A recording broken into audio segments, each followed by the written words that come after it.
এ নিয়ে আলোচনার জন্য এই মুহূর্তে খুলনা সোনাডাঙ্গায় আছেন সহকর্মী আব্দুল্লাহ আল মামুন রুবেল। তার সঙ্গে যুক্ত হচ্ছেন খুলনা বেসিকের উপমহাব্যবস্থাপক গোলাম সাকলাইন। সরাসরি চলে যাচ্ছি রুবেলের কাছে। রুবেল, খুলনা অঞ্চলে ক্ষুদ্র ও মাঝারি শিল্প উদ্যোক্তারা নানা সীমাবদ্ধতায় তাদের যে বিনিয়োগ বড় করতে পারছেন না সে নিয়ে প্রতিবেদন আমরা দেখছিলাম, এবং সেটি নিয়ে আসলে তাদের সংশ্লিষ্ট যে কর্তৃপক্ষ অর্থাৎ বিসিক কি ভাবছে, তাদের পরিকল্পনায় কি রয়েছে সেসব নিয়ে আমরা আলোচনা করব।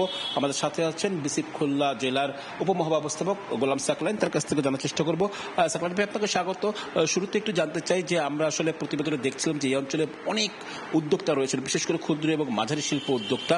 তারা আসলে নানা সীমাবদ্ধতায় ভুগছেন। এই সীমাবদ্ধতার মধ্যে অন্যতম হচ্ছে সহজ শর্তে ঋণ না পাওয়া অথবা তাদের প্রশিক্ষণ না পাওয়া, এছাড়া অন্যান্য সীমাবদ্ধতা রয়েছে, দীর্ঘায়িত স্থান না থাকা।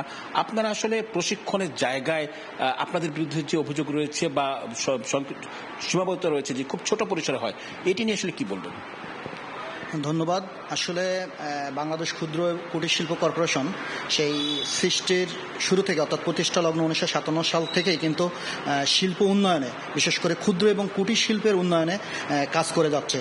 তো সেক্ষেত্রে আমাদের বিভিন্ন কার্যক্রমের মধ্যে অন্যতম কার্যক্রম হচ্ছে প্রশিক্ষণ। এই প্রশিক্ষণটা হচ্ছে, আমরা যে প্রশিক্ষণটা সাধারণত দিয়ে থাকি জেলা পর্যায়ে, সেটা হচ্ছে উদ্যোক্তার যে বেসিক যে ধারণাগুলো, এই ধারণাগুলো দেওয়ার জন্য আমরা এটাকে বলি উদ্যোক্তা উন্নয়ন প্রশিক্ষণ। তবে আমাদের ট্রেড ভিত্তিক প্রশিক্ষণ দেওয়ার ব্যবস্থা রয়েছে। যদিও খুলনা বিভাগে আমরা যেটা দক্ষতা উন্নয়ন প্রশিক্ষণ কেন্দ্র বলে থাকি, সেটা খুলনা বিভাগে নেই বিসিকের। তবে আমাদের কর্তৃপক্ষকে ইতিমধ্যে কিন্তু আমরা প্রস্তাবনা রেখেছি যে আমাদের খুলনা বিভাগে অন্তত একটি এই জাতীয় প্রশিক্ষণ কেন্দ্র, যেখানে আমরা ট্রেড ভিত্তিক প্রশিক্ষণগুলো দিতে পারবো। অর্থাৎ যে শিল্প প্রতিষ্ঠা করতে চায় তার ওই শিল্পের উৎপাদনের জন্য এবং তার যে বিভিন্ন ব্যবস্থাপনার জন্য যে প্রশিক্ষণ বা সে যেটা শিখতে চায় সেটা যেন আমরা দিতে পারি। উদ্যোক্তাদের বড় একটি সমস্যা হচ্ছে তারা আসলে সহজ শর্তে ব্যাংক ঋণ পান না, যেটি আসলে বলা আছে ধরনের উদ্যোক্তারা পাবেন।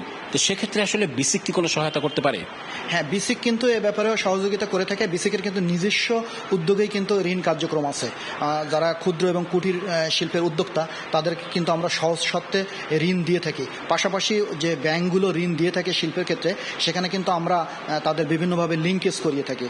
আপনি জানেন হয়তো বাংলাদেশ ব্যাংকেরও একটি এরকম কার্যক্রম আছে যে অন স্পটে তারা একটা প্রোগ্রাম করে ঋণের ব্যবস্থা করে থাকে। সেখানে কিন্তু আমাদের উদ্যোক্তাদেরকে আমরা কিন্তু সেখানে সুপারিশ করে থাকি।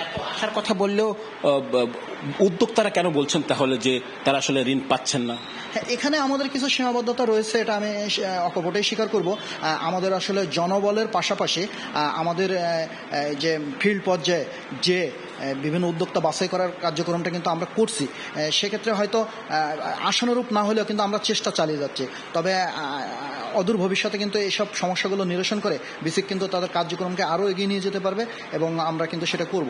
আরেকটি বিষয় হচ্ছে কি, এই যারা উদ্যোক্তা রয়েছেন তাদের পণ্যের আসলে বিক্রিতে কি তারা বাধার সম্মুখীন হন? বলেন তারা আসলে পণ্যের প্রচার করতে পারেন না, তাদের জন্য নির্ধারিত জায়গা নেই, বছরে একটি দুটি মেলায় আসলে তারা সেটি আসলে পণ্যের বিক্রিও সেভাবে করতে পারছে না। এটি নিয়ে আসলে বিসিক কিছু ভাবছে কিনা?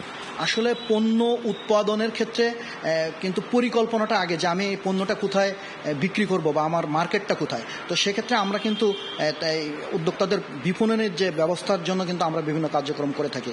যেমন আমাদের প্রত্যেকটা জেলাতে কিন্তু আমরা মেলা করে থাকি, এবং আমাদের যে প্রধান কার্যালয় আছে সেখানে কিন্তু বিভিন্ন রকম মেলা হয়। এই যে আমাদের 31 তারিখ থেকে কিন্তু একটা মধু মেলা হবে, অর্থাৎ যারা মধু শিল্পের সঙ্গে সংযুক্ত তারা কিন্তু এই মেলায় অংশগ্রহণ করছে। আমাদের বিভিন্ন অকেশনে আমরা মেলা করে থাকি। পাশাপাশি আমাদের কিন্তু একটা মার্কেট আছে। মার্কেটে কিন্তু উদ্যোক্তারা তারা সেখানে কিন্তু পণ্য প্রচার প্রসারের কাজ করতে পারে। পাশাপাশি আমরা আমাদের কর্তৃপক্ষকে একটা প্রস্তাবও রেখেছি যে আমাদের খুলনা শিববাড়ি মোড়স্থ ওখানে আমাদের একটা সুউচ্চতল ভবন হবে। এই ভবনে কিন্তু আমরা পণ্য প্রদর্শনী কেন্দ্র যাতে সেখানে স্থাপন করা হয়, অর্থাৎ আমাদের যারা উদ্যোক্তা আছে, নিবন্ধিত উদ্যোক্তা বা আমাদের ছোট যে উদ্যোক্তাগুলো, এই উদ্যোক্তা পণ্যগুলো, তাদের উৎপাদিত পণ্যগুলো সেখানে যাতে প্রদর্শন করতে পারে। ধন্যবাদ আপনাকে। দর্শক, আমরা শুনছিলাম যে বিসিক শিল্প উদ্যোক্তাদের নিয়ে নানা পরিকল্পনা করছেন এবং তারা আশা করছেন যে সব পরিকল্পনা বাস্তবায়ন করা গেলে এই অঞ্চলে ক্ষুদ্র ও মাঝারি শিল্প উদ্যোক্তারা আরও বেশি বিনিয়োগ করবেন এবং এখান থেকে অর্থনীতি দাঁড়িয়ে যাবে। সরাসরি যুক্ত ছিলাম খুলনায়।